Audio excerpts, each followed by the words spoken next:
Ladies and gentlemen, welcome to your WWE Money in the Bank 2021 preview and predictions. We've got a grand total of 7 matches to predict tonight, and one of them is on the pre-show, the other 6 are on the main show. Frankly, I think that the choice that they made for the pre-show match is a mistake, and that they should swap it out for its main show equivalent. But we don't determine this stuff, and we don't control this stuff, so we're not going to fret about it. John, are you ready for this? I feel like you've been doing this for weeks. Fucking ready for that. Are you kidding me? Like, I've been holding this shit in, and even you can vouch for me. You know I have been unusually well-behaved, avoiding spoilers, of my own volition. Sometimes things will smack me in the face that I don't intend to. But as far as my own willpower, I've been super good. Not only not getting spoiled on the show, I have tried to get this preview prediction so hyped. I have tried not to say a single fucking thing about how I feel about the show. So I feel like I can breathe. Excuse me while I do that. Oh, it feels so good. So let's start with the most important thing, the hype level. Now, I'm going to be honest with you, bro. I'm going to level with you. Originally, before Bayley's injury, I was at a 10 out of 10 for this show, full stop. Because I really love the idea of Bayley and Bianca doing a fucking I Quit match on this show. That kind of put the show over the top for me. Oh, now, God. They were going to do an I Quit match, and Bayley's leg beat her to the punch. Too soon, bro. But, her not being on this show and Bianca not even defending the title on this show, even though she's going to defend it again next Friday, which that may factor into our predictions. I don't know. Can't wait to get to them. It did take a hit, but not as much of a hit as you might think. I'm actually still, and I'm going to say it, at a 9.5 out of 10. Oh, wow. And I thought I was being generous. I'm at a 9 flat. Dude, I have been looking forward to this show, honestly, for months, because it's just my favorite gimmick pay-per-view. Dude, literally as soon as WrestleMania ends, and sometimes not even after WrestleMania ends, sometimes while WrestleMania is airing live, your mind is on, I can't wait for Money in the Bank. Yeah, you know me, and that's why I got so pissed at the one thing I ran into, which, again, we already got to talk about that, company. We will actually talk about that when we get to that segment, but that's literally the last match that we're going to be predicting tonight. So. Yeah, it's going to be a bit, but just the Buckaroos. point. Yeah, but just the point being that, like, anybody that knows me on a wrestling level knows I fucking love this pay-per-view. Even if, things kind of go sideways, I always go into them with the utmost expectations, the utmost excitement, the utmost hope. And I'll tell you, the ladder matches this year, especially the men's, really the men's, is fucking stacked. Although I found a way to be really excited about the women's, so I'm really excited to talk about both of those ladder matches. I'm excited to talk about the whole damn card. I'm ready to do it. You said 9. I'm at 9.5. Dude, let's fucking go. I've been holding this in for months. Let's do it. Let's just do this in order. Let's get the pre-show match out of the way. Unfortunately, this is going to be on the pre-show. I really wish it was on the main show. But the pre-show match is the Mysterios defending the Smackdown tag titles against the Usos. Now, bro, I'm just going to shoot straight. It's funny. You'd think with me being more excited, I'd be more drawn out. I'm going to try and be as succinct as possible for most of these matches. I see the Mysterios retaining here. I don't see the Usos winning the titles until SummerSlam, at least. And especially because this is a pre-show matchup, and the Usos did kind of cheat to beat the Mysterios in that 6-man tag. I feel like if they're going to win, it's going to be in a proper on-pay-per-view matchup. So I think this will be the last successful defense the Mysterios have. I'm going with Rhea and Dominik here. The thing that is keeping me from picking the Usos to win is the lingering presence of Alpha Academy in the background. Yeah, that's true.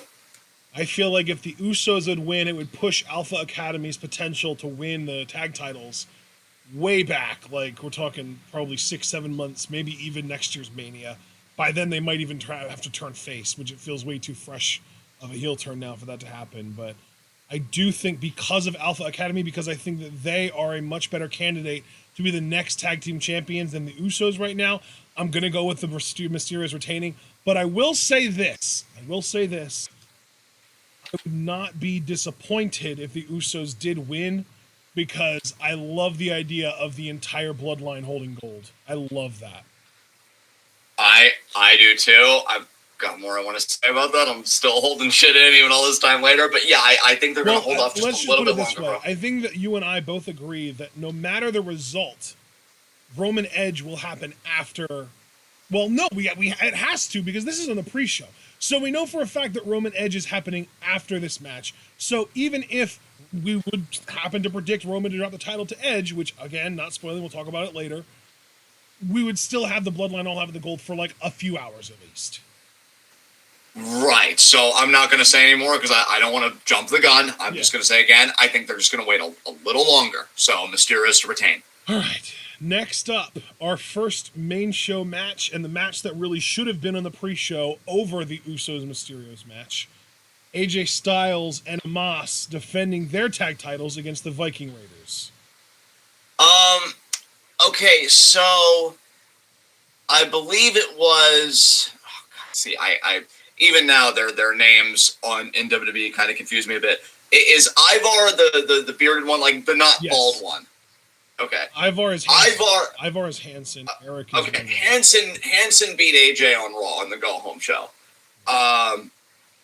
Rowe, I'm assuming he lost to Omos. I'm not sure. Yeah, he did. He did. Yeah. So they're clearly showing that like Omos is the backbone of the team. Yeah. Dude, did you see after Omos won, AJ Styles raised his hand, but he had to literally use both hands to do it? Oh my God, no, I did not see that, but that's hilarious. Like he stood under Omos's armpit and reached both of his as high as he could get him to get Omos's arm up. Yeah, oh my God, that's, wow, classic Styles. Thing is, I really don't know who could beat this team for the tag titles if the Raiders don't do it here. So I'm almost tempted to pick them. Literally anyone can beat them as long as it's Styles, not Omos. Yeah, and the thing is, they have kind of nerfed AJ since coming to the tag division. I mean, if fucking Hansen could beat him, no offense to Hansen, but like, that's not a guy you expect an AJ Styles level athlete to lose to. Right. So I guess you're right. They won him at Mania. It's been a good bit. I see it going for a bit longer. I wish I watched Raw more to have even more context, but I'm gonna do the same thing. That's my biggest problem with Raw is that I just don't know who the other potential contenders are, because I always like to try and look forward and be like, okay, if this team wins, what do they do next? If that team wins, what do they do next? And then what does the team that loses do next? I really don't have a good answer just because I'm not that in tune with Raw. I feel like the only other established team that I know about for Raw is New Day, Kofi and X. Right. And you know that they're kind of doing other stuff. Like you can't do Miz and Morrison because Miz is still out with his torn ACL. I guess RK Bro when Orton gets back, but I don't know how soon that's going to be. It's really kind of up in the air. Like Raw's tag division is an empty hole right now. Yeah, RK Bro actually, that is a really intelligent guess, especially because Orton and AJ do have a bit of history already just between the two of them. Yeah, I'm just wondering though when Orton's scheduled to come back, because I don't know like what kind of injury he's dealing with that he's not around. God, imagine if it's just another shoulder injury, because I know he's had like, you know, a lot of problems with those over the years. You know what though, not knowing anything also means that you can really just believe anything, because we really haven't watched the show. So you mentioning RK Bro, that's what I'm going to latch on to. I think AJ and Omos kind of retain here, and then they have to deal with RK Bro in the future. So. All right, well. Oh, that's right. Retribution. Mason T-Bar are a team as well. Legitimate question. Have they been on TV in a minute? Because even when I look up the YouTube clips on WWE's YouTube channel, I haven't seen them do anything unless they're just kept like backstage or whatever. Again, I have no context. But yeah, I mean, that's two teams right there, RK Bro and then Retribution. So, yeah. They were on Raw as recently as like a one, not the most recent Raw, but the one before that. They lost to Lucha House Party on that show. Oh, okay. Again, I already gave my prediction. I don't want to go beyond the bounds of this show. So, you know, AJ and Omos going to keep the touch. To be fair, the last time that they were in just a regular tag team match on Raw prior to that, they beat Lucha House Party, and that was on May 31st. So their last two Raw straight-up tag team matches that weren't Battle Royals were against Lucha House Party, and they are 1-1 against them. Oh, okay. So they're kind of doing a little mini feud then. Seems like it. It's just dragged out. It's like they're never on, you know? Right, yeah. But just taking all that into account, though, it seems like because, we have, who said it? Alex in chat, Foster, calling them Extribution. I love that. I think we might have already called them that at some point before. We'll stick with that for now until they get a proper name, because Mason T-Bar is just too much of a mouthful. But given that they've got Extribution, mingling with the Lucha House Party of all teams, I think it's probably safe to say that WWE doesn't really consider them tag title contenders right now. But we also know for a damn fact that if Randy Orton is able to be back in time for SummerSlam, RK Bro is a legitimate tag title contender, and SummerSlam is Orton's fucking show. So I'm going to tell you. It is, yeah. I'm picking it a month out.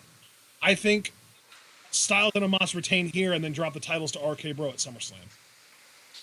Okay. Yeah, I like that, man. That's very sound reason to me. I can co-sign on with that. All right. Next up, we have our Raw Women's Championship match. Rhea Ripley defending against Charlotte Flair. We've been picking this for a little while now, and now is the time it's going to actually happen. Charlotte's winning. Yeah, I'm just going to be cynical. I'm going to co-sign. Charlotte wins. They've already got the back door to protect Rhea, with Charlotte working over the leg. I even saw on the Go Home Raw, she did attack Rhea. So the legs really softened up. It's to give us the idea that Rhea isn't going to be 100% for the title defense. Yeah. So again, that just protects her immediately. Yeah, Charlotte wins. I have no idea what Charlotte does for SummerSlam. Maybe a returning Becky, because everybody keeps talking about Becky. Dude, I agree that I've heard a lot about Becky coming back, but A, we don't know if it'll be before SummerSlam. And more importantly to me, B, we don't know if it'll even be to Raw. I've heard a lot of rumors that she's going to go to SmackDown because that's where Seth is. Ah, okay. Well, either way, for now, to keep it to the scope of the show, I definitely agree with you that Charlotte's winning. All right, so next up, let's talk about our WWE Championship match. Bobby Lashley defending against Kofi Kingston. Again, I'm going to keep this short and sweet. I love Kofi, and I enjoyed Kofi Mania, but right now, this feels like a situation where he is here just long enough to stall until the WWE can bring in a big-time legend to be Lashley's opponent at SummerSlam, and then Kofi and X go back to the tag division. So I'm picking Bobby to win here, maybe even in really terrifying dominant fashion. Okay, I'm going to talk just a bit longer than you. I mean, you pretty much said everything that I was going to say. I actually watched Bobby Lashley lose to Xavier Woods on the Go Home show, and then his promo in the VIP lounge to close Raw. I like the story they've told with Bobby, that maybe he's kind of lost his focus. He's too focused on the champagne and the women and all that shit. And he told MVP. Now, I know a lot of people read this as, he dumped MVP. He did not dump MVP. From my watching of the segment, dude, he just told MVP, he even said, I'm grateful for everything you've done with me, but we need to cut the bullshit. Because, MVP's been like, we got to keep the champ. We don't want him to get bogged down in his worries. We got to let the champagne flow, the women be good. So MVP is in party mode. Lashley's like, no, you know how I want to party? By ripping people in half. And I do feel like the story now is, okay, Bobby is ready for Kofi, and I agree with you. I said to you straight up in one conversation we had before this commentary that I don't expect the match to go more than 5 minutes, honestly. I think Lashley's going to pull a Brock on Kofi. Yep. He's going to maul him. And that's going to set him up. When you brought that up to me the first time, I was taken aback. I was like, wait, really? You don't think they're going to have a long competitive match? But the more I think about it, the more I dwell on it, the more that Monday night with Lashley wanting to really hammer down and be more serious kind of sits with me. I'm completely with you, and I'll even take it to the next extreme, maybe even under 2 minutes, honestly. Yeah, we'll see. I definitely, I'm telling you guys, it's going to be quick. This is not going to be a match where we're going to be sitting on our hands thinking about what to talk to you guys about. It's going to be a quick one. And Kofi's the consummate pro doing the job like that, but that's exactly what's going to go down. Lashley retains. All right, I guess it's time to move on to our next match, which is our final non-Money in the Bank ladder match. That being Roman Reigns defending the Universal Championship against Edge. Edge. I gotta tell you, man, this is a tough one for me. This is a really legitimately tough one for me. I'm not even going to tell my exact pick right away, but I do want to just tell a little bit of a story. I was talking to my mom last night because I had her kind of tell me her predictions for the show. And I'm waffling on this because just thinking out loud, I was like, okay, so I'm pretty sure that we're getting Edge, Seth, and Roman Cena at SummerSlam. But which one of those matches really needs a championship to keep it interesting? Certainly not Roman Cena. Roman Cena does not need a title to keep it interesting. And if I remember correctly, Hogan Rock at WrestleMania back in the day didn't have a championship involved. So Cena Reigns doesn't need one either. So really, you could absolutely get away with having Edge win the title here. I'm not going to say who I'm picking until after you get your shit in, though. Oh, is this the cue for me to jump in and kind of give my thought process? Yes. I didn't know. Okay. So here's the thing, guys. I think the actual WWE card structure is going to have the men's Money in the Bank before this match. I honestly see this match closing the show.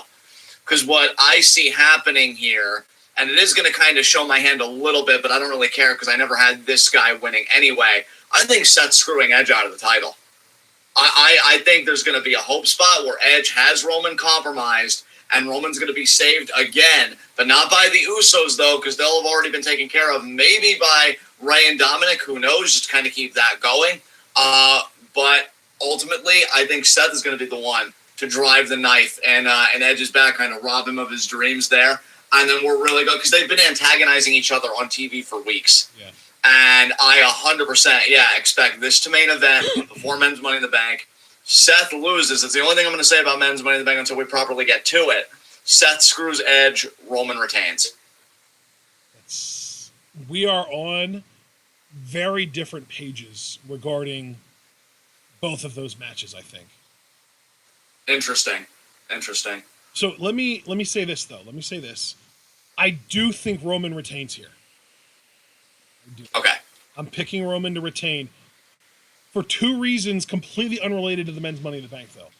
Reason number one, Usos. They're on the pre-show, and if you and I are agreeing that this match main events, they're going to have plenty of time to recover from the pre-show to be able to help Roman win here.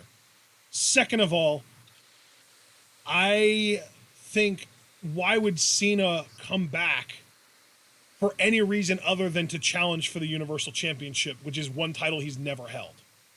Right. So, obviously, if we're getting Cena-Roman, Cena's going to be gunning for the Universal title, which means Roman has to keep it. So those are my two big reasons that I'm picking Roman to retain here.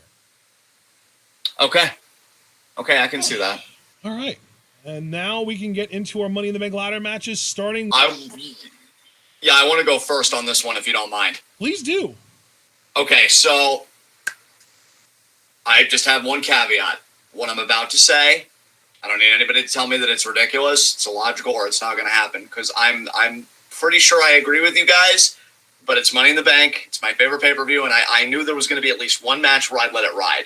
So let me explain to you guys. Let me do the table setting. Here's what I want to happen, point blank. Liv Morgan wins. She is so goddamn over, and Ashton and I have been advocating for her for a long time on the podcast. We're both fans of hers. I heard her promo on the Smackdown, with crowds back, the one that we just live reacted to as Super Blues request. And they chanted, "You deserve it," and it was loud, and she was, like, emotional. Quality babyface. And then I'm like, oh, man, but that's not going to happen because Alexa is probably going to win. But then I had a thought, and this is where I said, hold your comments until the end, and I know that they're going to be, the variety of crazy, not going to have blah, blah, blah, blah, blah. I had a vision. Ah, nice. And it's fucking insane, but I love it. And that's why I'm going to put my chips down on this. Because the thing about the briefcases, they have emphasized you can cash in on any champion. I don't think you'd emphasize that point unless somebody actually does it. Now, I think you can make a case for a men's winner or a women's winner to do it. I'm picking Naomi to win. Ooh. And why I'm picking Naomi to win, I think she's going to cash in on the SmackDown Women's Champion, be on the same brand as Jimmy, and join the fucking bloodline. Women's title, tag titles, Universal title. They own them all.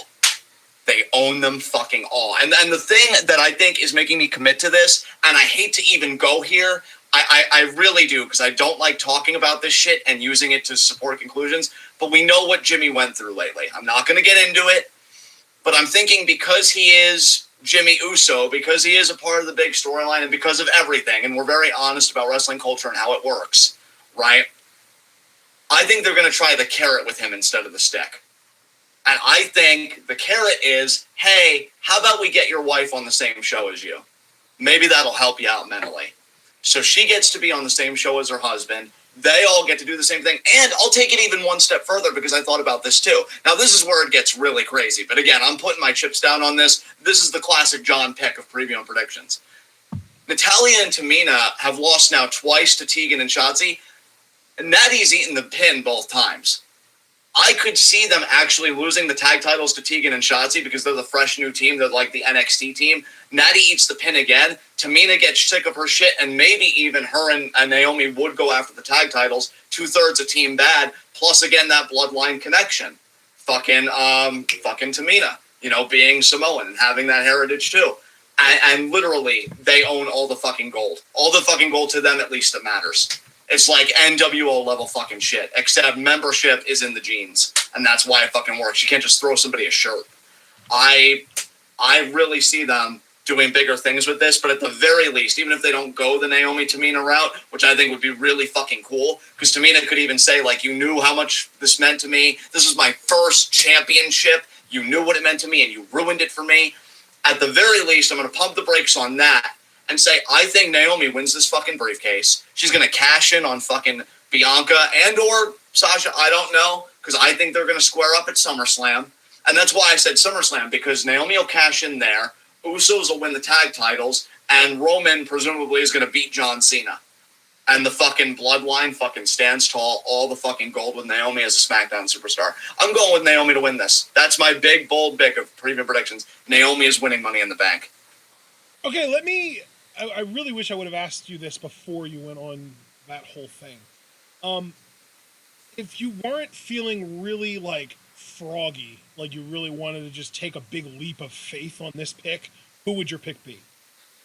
If I wasn't feeling froggy and I didn't have my own sense of logic to go with it, honestly, I would be torn between either Bliss or Nikki.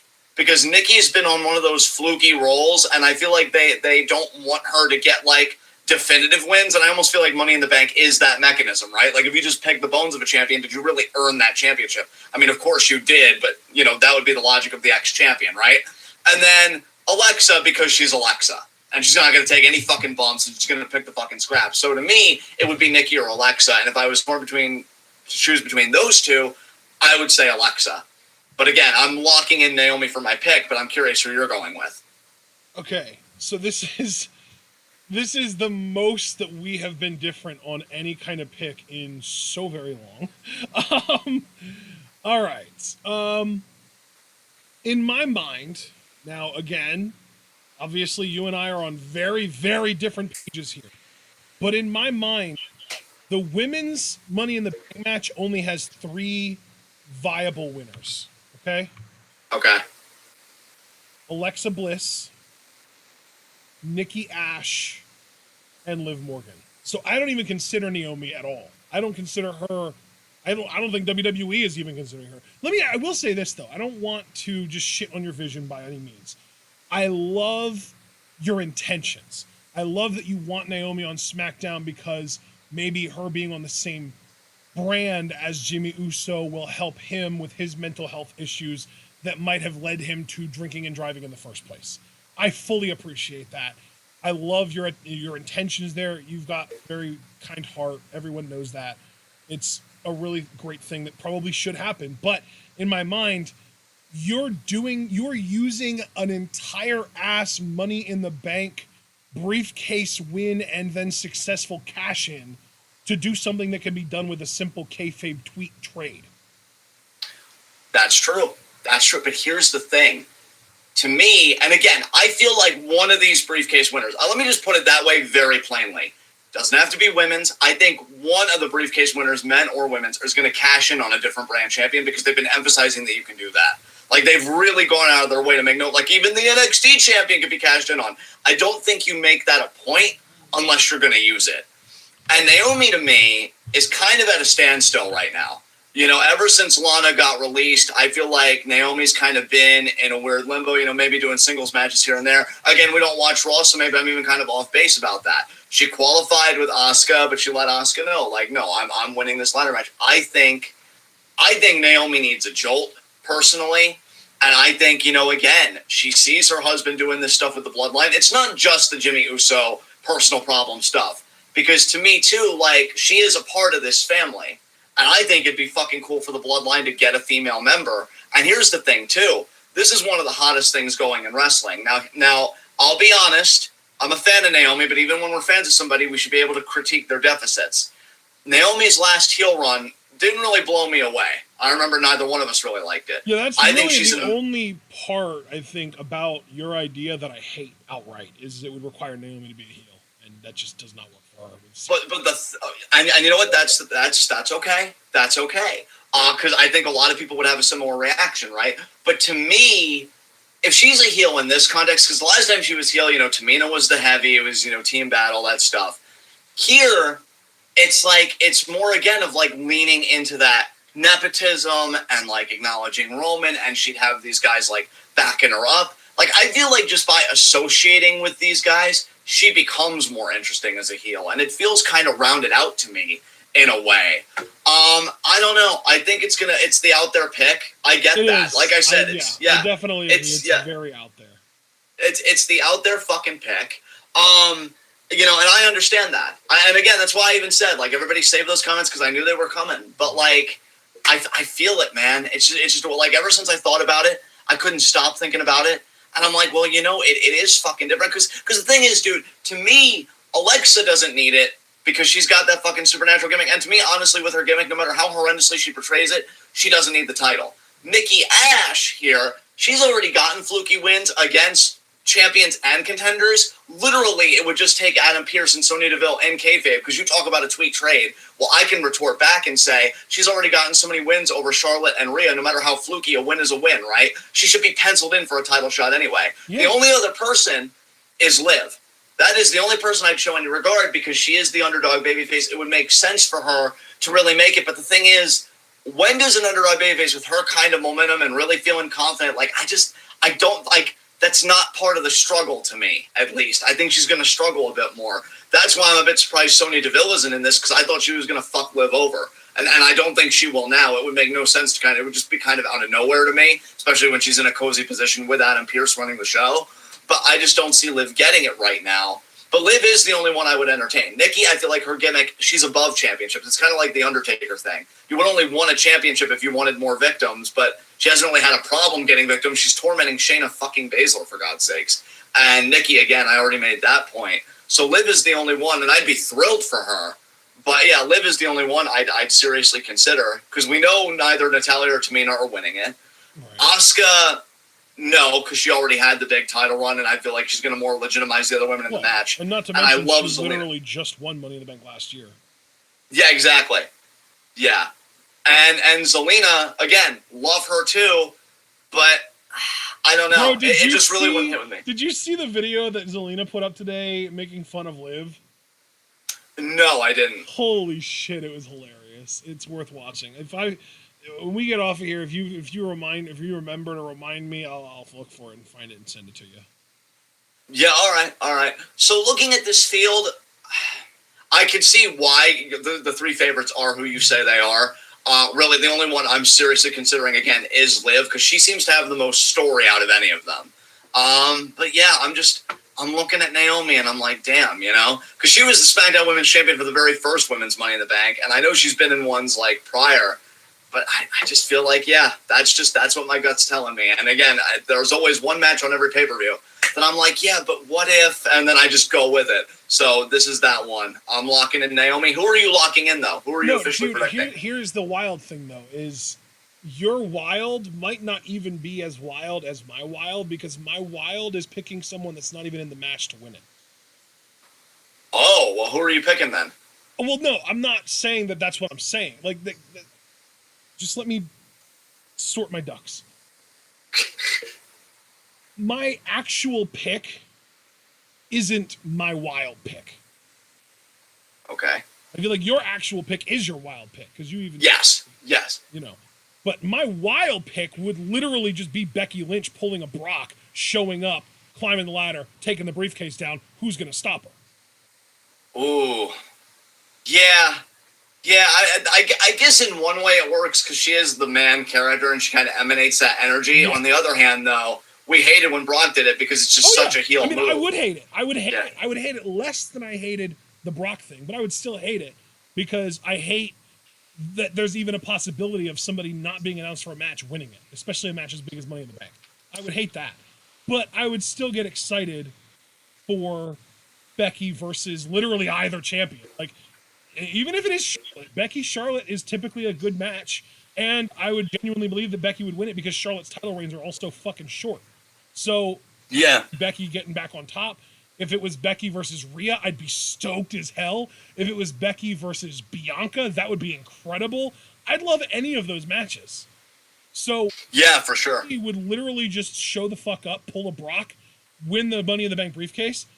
I'm just literally calling it right now that it's a possible thing that could happen. There are literally rumors already that she's going to be backstage tomorrow night. I'm putting it on the table. It could happen.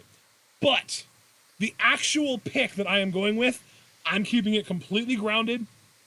Optimistic, admittedly, because the jaded pick, the easy jaded pick is Alexa's winning, and we're going to just get her using Money in the Bank to challenge most likely Charlotte at SummerSlam, and that's just going to be just a fucking garbage feud. I'm being somewhat optimistic, but fully realistic, I think, keeping my feet on the ground. I'm picking Liv Morgan. And you know what, man? If you're right about that, I'd be so happy for her. Really, like, it'd be fucking great. Yeah, because... So, we'll see. She has had more individual emphasis building up to Money in the Bank than any other woman in this match. Alexa and Nikki have been joined at the hip building up to this match. Tamina and Natalya literally just got added to the match this week via Twitter. Asuka and Naomi, again, joined at the hip building up the match. Zelina Vega got added, and her only real interactions have been with Liv in one match that Liv won, and the weird little like brawl that they both had with Natalya and Tamina, which Liv stood tall after. So based on everything, Liv has had the individual story that no one else has really had leading up to this. And if you think about it, we also know that we're getting Carmella Bianca in a rematch this coming Friday. I said this in the Discord, just barely half jokingly. They're doing this match again so that Carmella can win and Liv can cash in on her. What if that actually happens, though? See, dude, and what if Carmella finds a way to cheat, throws Bianca into things again the way she did last night? She finds a way to cheat, and one of the ways that she finds to cheat works this time that didn't last night. And she wins, and maybe Bianca hits her with a KOD post-match, and Liv cashes in and wins the title. Oh, man. See, I respect your thought process because it is completely grounded. Not taking anything away from you there. The only sore spot for me in your logic is that I just feel like Bianca is on such fire right now. Like, I don't see somebody the level of Carmella beating her even with cheating. That's the thing. Like, I think their power levels are so disparate. Like, it would take one hell of an effort. And she doesn't even have Reginald anymore, right? Like, that is the one part of your whole process that I can't jump on board with, because I just feel like whoever beats Bianca, even if it's with cheating, is going to be somebody of a couple power. I just had a thought, too. Okay. What if the reason that the WWE has been so overly emphasizing the fact that you can cash in on any champion you want building up to this ladder match isn't because they're going to do it necessarily, but it's so that it gives them then the freedom to have the Money in the Bank winners show up on any show. Oh, they're definitely going to do that, 100%. Right, yeah, I that's completely what I'm agree saying, with that. though. What if that leads to then the winners of the two Money in the Bank briefcases showing up on, you know, if the SmackDown person wins it, showing up on Raw, showing up on NXT, et cetera, et cetera. Maybe that's what happens. Maybe that's the only reason that they were doing that emphasis, was being like, you know, they can cash in on any champion. Maybe that's why. It was just so that they can kind of do that without people being like, what? This is weird. Yeah. Yeah, I mean, they're going to milk it. They're going to fucking milk the shit out of it. So, yeah, I do completely agree with you there. Though, that even if we don't get the, like, again, half-ass joking, like, Carmella beats Bianca only to get cashed in on by Liv thing, even if that doesn't happen, with Liv being as over as a babyface as she is, I almost have to wonder if she would do, like, a legit, like, a babyface style, I tell you ahead of time, cash-in on one of the champions. I don't know who it would be. It doesn't have to be right away. Maybe Liv can also be like the first woman to have like a proper reign with Money in the Bank briefcase, because I feel like Carmella didn't have it very long. Alexa cashed it in immediately. Asuka didn't actually get a run because she just immediately got the title. Like, I feel like there hasn't been like a really good woman to hold the briefcase for a while before cashing it in. Yeah, I mean, Foster's even made mention that women tend to cash in the same night. We know Bayley did, Alexa did. Yeah. So, that is kind of the trend. Yeah. That's why I'm looking for like a proper female holder. I could see Liv being that. Hell, in my conjecture with Naomi, obviously she is one, because I wouldn't see her cashing in until SummerSlam.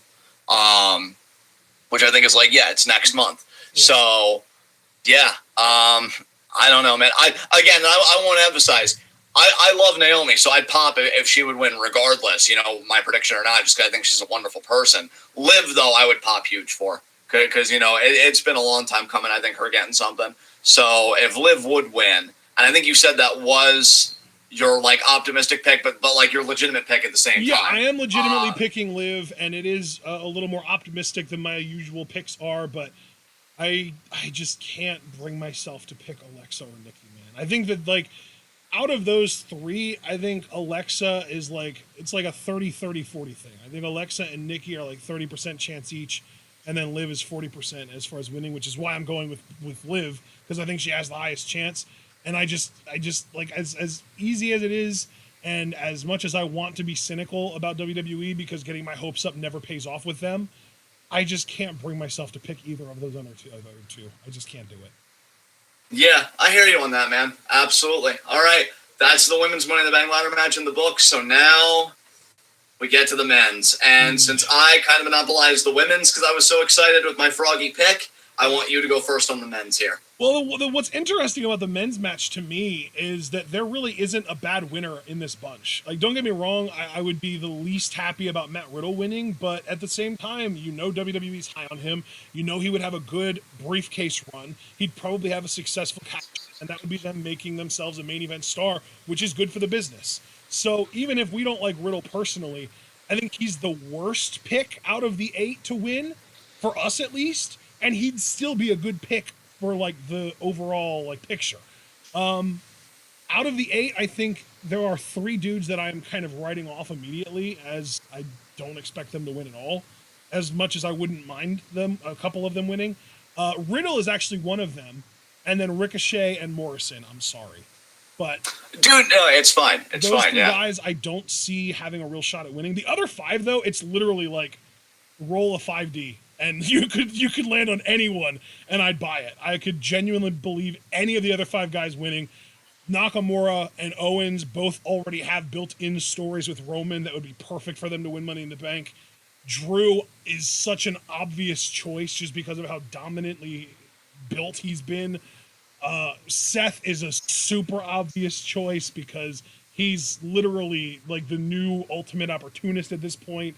And then Big E, I think Big E is my emotional pick. I think Big E is who I want to win the most as far as like the story they could tell with him. Because he's been saying for a while now that he wanted to retain the Intercontinental Championship, go into WrestleMania 38 as Intercontinental Champion, and win the Universal title and be the first person ever to hold both of those titles at the same time.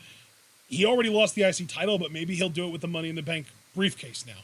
So I love the story of Big E. I really want to see him become a main eventer. I feel like he has everything you need to do that. So as far as, like I said, my emotional pick, I would love to see Big E win. He would be my number 1 guy that I want to win. But as far as my actual logical, who I think is going to win pick, And John, I know you're going to disagree with me on this because you've literally already explicitly said this is the one dude that you are not picking to win, and that's Seth Rollins. I'm picking Rollins to win the fucking thing.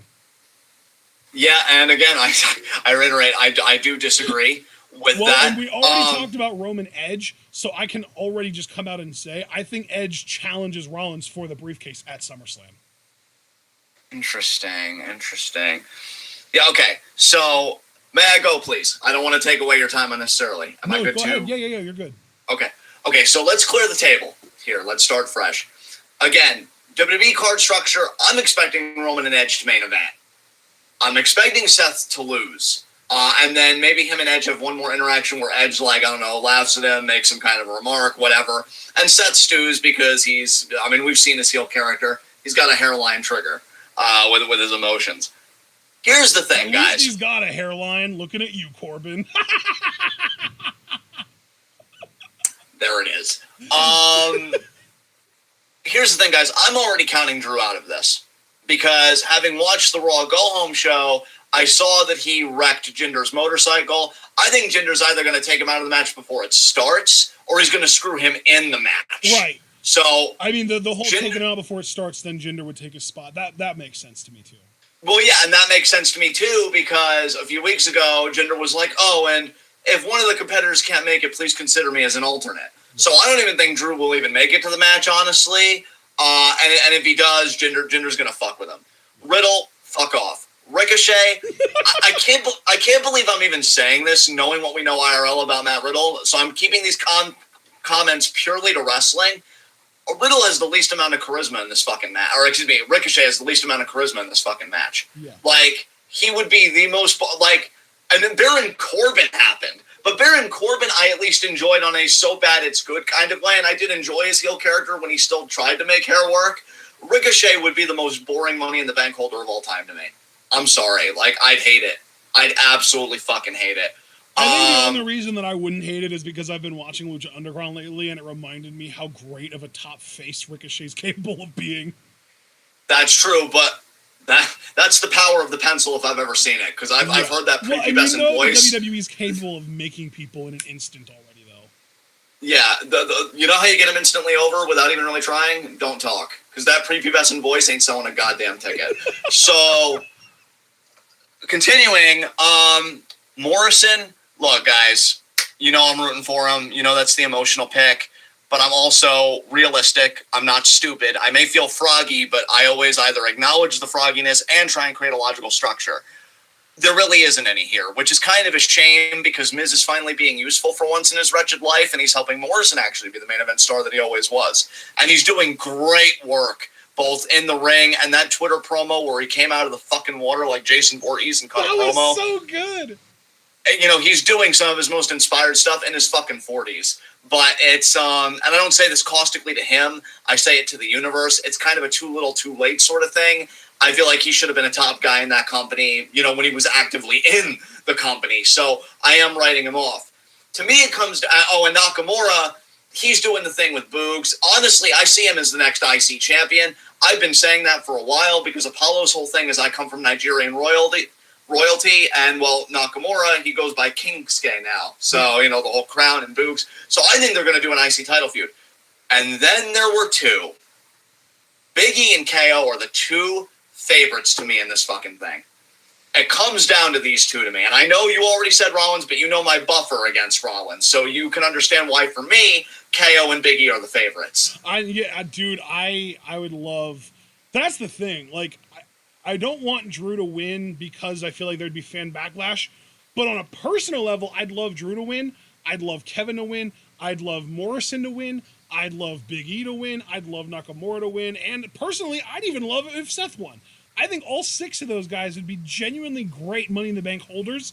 The only two guys in this group that I wouldn't really be interested in seeing win Money in the Bank are Riddle and Ricochet. But even then, if WWE really got behind either one of them properly, they'd be able to make gold out of it. So I think this might be the strongest men's Money in the Bank field we've ever seen. Oh, dude, absolutely. Now, here's the difficulty for me. Because you know that I had a friend unwittingly potentially spoil because it was a Vegas odd. And well, dude, I actually wanted to ask you that because the last time I looked at the Vegas odds, Big E was the favorite. That's what I heard. Big E was the favorite. Now, I was actually going to give a countdown if people didn't want to hear Vegas odds in case they put too much power in them, but you guys know now Big E is the Vegas favorite. Well, the only reason that I don't really worry about it is because we are a day out, and Vegas odds always shift leading up to the show, and typically what they shift to is the smart money coming in and is more likely to be correct than what they were before. Which is why I'm not going to look at any social media really until after the fucking pay-per-view, and I might even, we're going to have to put a pin message in chat, like no talking about Vegas odds or any potential spoilers, because like with this being my very pay-per-view, I'm the more emotional one, so I will block on site if that shit happens. But okay. So let's look at these two. Because again, you already picked Rollins, and I get Rollins. And dude, here's the thing. I want to make crystal clear. If Rollins does win, it would kind of take the wind out of my sails, but like he's been doing such good work, I can't deny that. Like I'd honestly be kind of foolish to deny that. So I'd be cool if Rollins won. But going by my logic, since you kind of gave me the table here, let's put Rollins aside because he's going to be bitter and he's going to screw Edge to close the show. We have Big E and we have Owens. Let's look at Big E. I don't necessarily agree with that. That's for you. Yeah. That's why I said you gave me the table. In my view, yes. So I'm emphasizing that because you picked Rollins. We look at Big E. Big E, like you said, has said, like, I want to face Roman at WrestleMania. Hell, he even said on a Talking Smack recently he could see himself holding both the Intercontinental title and the Money in the Bank briefcase at the same time, which there is a precedent for that. Yep. It's a very old precedent, but there is RVD did it when he won it because Shelton Benjamin wanted it. At any point? Miz was U.S. champion when he did it. So Miz also did it, but mid-card title, right? So, yeah, there is precedent. Big E could very easily do that. Foster beat me to the punch. He interacted with Heyman just yesterday, right? And I've even said, Big E and Roman, that's a money matchup. I mean, Big E is a charisma fucking magnet, amazing fucking competitor and babyface. But here's where I'm kind of stuck. I'm just going to be truthful with y'all, and I love y'all. You know I do. You know I fucking do. Big E's not my emotional pick. I don't know why. I don't like the Money in the Bank with him personally. To me, a Big E with his energy and his babyface fire, I think Rumble winner. That's the mechanism I'd want for a guy like Big E is winning a fucking Rumble. And then we get to Kevin Owens. I love the story that Kevin has seemingly made for himself. And really not even seemingly. He has made it. Because if we're looking at it, WWE, now I will say this, WWE gave him the hardest path to qualify. Because of everybody that had to qualify, he had a really gimmick match against a heated fucking rival, last man standing against Sami Zayn. He probably went through the most violence to get into this match. He has also gone out of his way, and this is where I get into the making the story for himself, to say that Roman has never beaten me fairly one-on-one. He's always had help. He called Paul Heyman on an episode of Talking Smack, and he told Paul, I'm coming for Roman. Hell, before that, there was a Talking Smack before that where he said, I've been okay with not being a champion because I've been able to be home with my family. But when we start touring again, it's going to start being a problem because I'm not going to be away from my family and not have anything to show for it. And I love that. I honestly, I could do a whole video fucking essay on the psychology of Kevin Owens, and I could talk for 3 fucking hours about it. I love how he does his job. So Kevin, to me, and I'm going to say a potential hot take here. I think Kevin, to me, out of the entire field, has the most story in this match. Dude, can I? Related to... I have... Yes. I'm exploding right now. What if, and again, this is me going on my fantasy booking bullshit, it's Liv beating Carmella after she beats Bianca all fucking over again. I've been getting heelish vibes from Kevin lately. Now, I might be the only one. Someone might agree with me. Whatever. It's just the way that I've felt. And him saying, I'm not going to be away from my family without something to show for it, harkens back to his NXT days when he's claimed, like, oh, I'm a prize fighter, I do this for my family, that whole thing. What if he turns heel by cashing in on a babyface champion instead of Roman? Can I do you one better? Yes. Here's the thing. I want KO to win. Like, Jomo is my number 1 emotional pick, but, like, 1B is Kevin Owens. I've loved Kevin Owens. But you saying that actually triggered something in me. Kevin Owens and Big E have been tagging a lot lately. Did you see, actually, because I could hear in the background, because you know you've got the whole echo going on, and I don't know if that's going to resolve when you get your new stuff, but I was hearing you watching WWE clips last night. Did you watch the one where Owens and Big E were kind of hearkening Corbin back to the ring and kind of doing that babyface shtick together? Like, oh, Corbin, we'll pay you this amount of money if you come back. No, like, I didn't see that, no. They've been doing that. It's like, Corbin, look, I'm sorry for stunning you. I'll give you $1,000, and then Big E would up the amount, and then Kevin, and then Big E. They've been interacting a lot lately. Kevin even said in one tag match, right? Well, an exclusive after tag match. I know I did wrong to the New Day, and this is me trying to make it right. Dude, what if you're right about Kevin Owens going heel, but what if it's, I won't say a bit more grounded, I would say grounded, but in a different way. What if Big E does win the briefcase, but Kevin tries to take it from him? And he's like, fuck trying to make right with Big E and the New Day. Like, I need that briefcase. I know I can beat Roman. I know I can beat any of the champions. And again, going back to the whole family thing, they've been having Big E and Kevin interact a lot lately in tag matches and shit. What if Big E does win, and that's a feud for the men's briefcase, is Kevin Owens and Big E? Dude, you had me until you said Big E wins the briefcase and Kevin tries to take it from him. To me, if Owens is going to turn heel in such a way that is him saying, well, fuck that, to him trying to make amends with the New Day, it's because Kofi finds a way to beat Lashley and Kevin cashes in on him. See, I don't see, because, now you said, like, I had you until this point.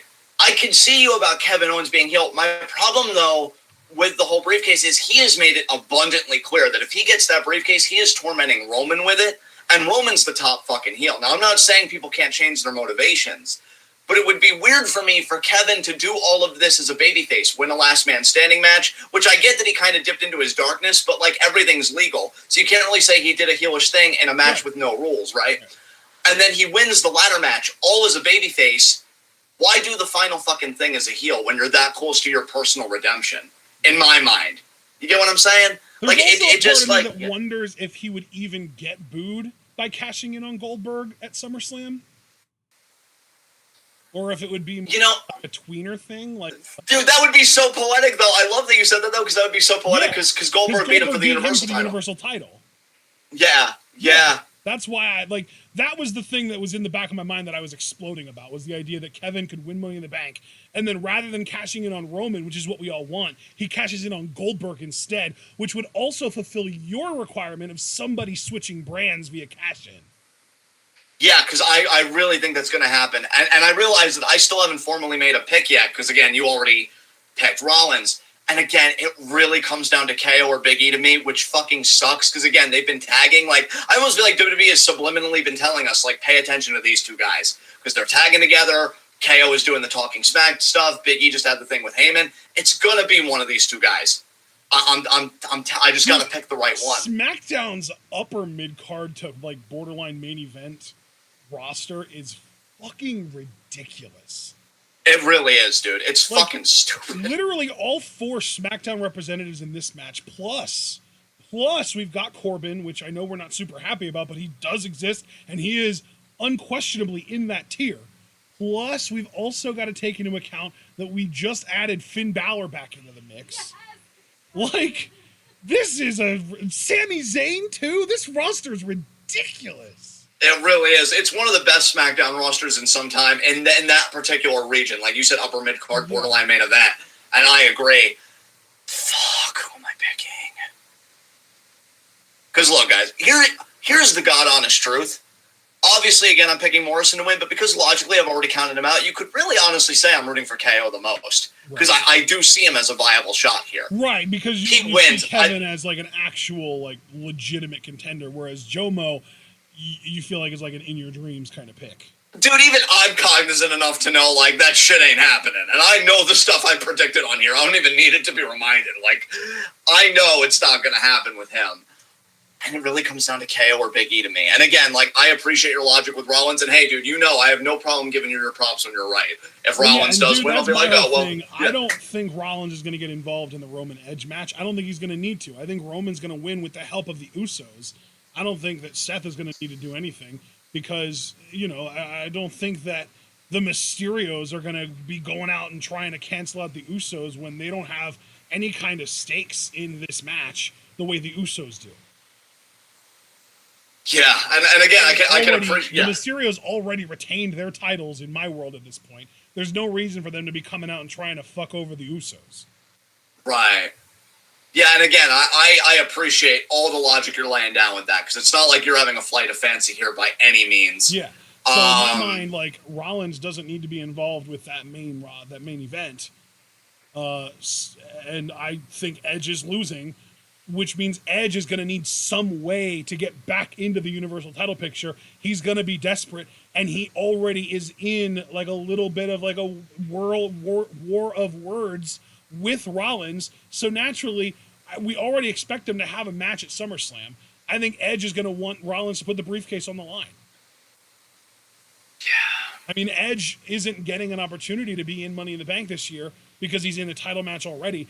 But Edge is literally known as like the most legendary Mr. Money in the Bank of all time. The Money in the Bank briefcase practically made Edge into the ultimate opportunist that he became known as in 05-06 time. Like, it's like his thing. So I really think after Edge loses to Roman here, assuming he does, again, he could win. I could see him winning.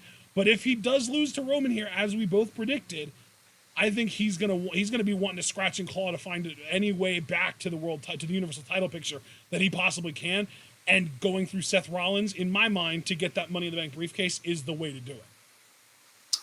Yeah, and again, man, like, there's no flight of fancy in your thought process. I think everything's incredibly grounded. Really, all that's left is for me to make a choice, and I'm sorry for holding us all up. Then again, you kind of should have expected this, because I've been so hyped about these preview predictions, and I knew we'd go along with them. I knew we would.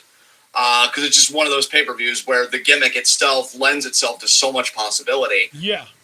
I mean, dude, look no further than your women's prediction. Exactly. Kevin Owens or Big E? Fuck it. Maybe it's because I love this pay-per-view and because we won't have to worry about technical issues. God, I love that I can say that. I'm just going to turn my brain off and enjoy the show. I'm going with Kevin. I know what Vegas odds say, and truth be told, I'm thinking they'll probably be right, but then again, they could switch day of 15 minutes before the show. I think Kevin Owens is going to win, and he's going to use that mechanism to that briefcase to make Roman's life a living hell. So I'm going to lock in Kevin Owens. I will say, Naomi for women. I love the idea of either one of those guys just lingering over Roman in the background. Yeah, and then because he doesn't like to show it, Heyman will be like his proxy that exhibits all of his anxiety about being cashed in on. Exactly. It's fucking awesome. Yep. So, yeah, Big E and Naomi. Say, those by are the my way, picks dude, for I this don't year. know if you knew this, but nobody is technically considered a quote-unquote favorite in Money in the Bank right now. Everybody has got positive odds. Nobody has negative odds. Interesting. Okay. Very interesting. Yeah, I'm going with Kevin Owens, man. I'm going with, or no, did I say, yeah, Kevin Owens is who I'm locking in. Big E, again, that's the current Vegas odd. So Kevin Owens and Naomi. I think I said Big E and Naomi. That's a mistake. I want to really make it clear. Kevin Owens for men's for me, Naomi for women's. And to reiterate yours, you're sticking with Seth Rollins for men's and Liv for women's? Yes, sir. Okay, then we have our picks for this year, and I'm really, really fucking psyched. Holy shit. Dude, honestly, Bailey or no Bailey, I think this whole fucking literal discourse, the literal symposium on Money in the Bank ladder matches has brought my hype back up to a 10. I'm excited for this show. I'm fucking ready for it. Let's go. Let's see who gets these goddamn briefcases this year. I'm psyched. I'm going to stick with my 9. I don't think that this whole thing has necessarily brought me up just because I felt like I was already being somewhat optimistic going into it. Fair enough. But, I mean, always getting your takes, feeding off the energy of our chat. Like, I don't know, I'm like a kid on Christmas with this pay-per-view. I can't wait for it. And I really hope this pay-per-view does not let you down, because I know Money in the Banks of years past have been really disappointing. I hope this one is going to break that trend. Well, I know that if it doesn't, I'm sure there's somebody or multiple people in the chat that will offer free hugs to comfort me and dry my tears and take me to therapy. So it'll all be good regardless. I got to tell you though, man, because I never answered in the Discord, because I asked everybody what their most anticipated match was, and I can say without a doubt mine is the men's Money in the Bank. Yeah, and I really think that's only because, and I really think one of the primary reasons for that, and I mentioned it in our Smackdown Live reactions, and really I could echo the same for the women's.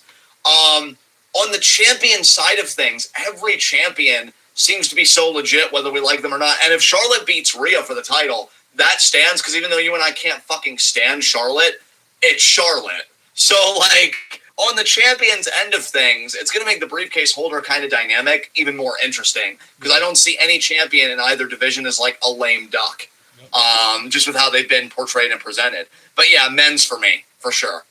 Absolutely. I can't wait to see who wins that. Yeah, we definitely all agree on that. Now, the question is, I'm very curious what the match order is going to be here, because you and I both seem to agree that Roman Edge will be the final match on the show, but I also wouldn't be super surprised if the men's Money in the Bank was the last match on the show.